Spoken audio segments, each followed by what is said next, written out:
Papasukin sa puso ang salita.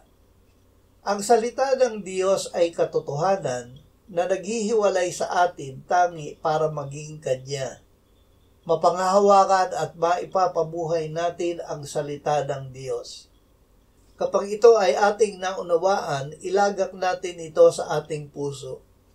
Ang salita na nasa ating puso ay ating isabibig at gawin.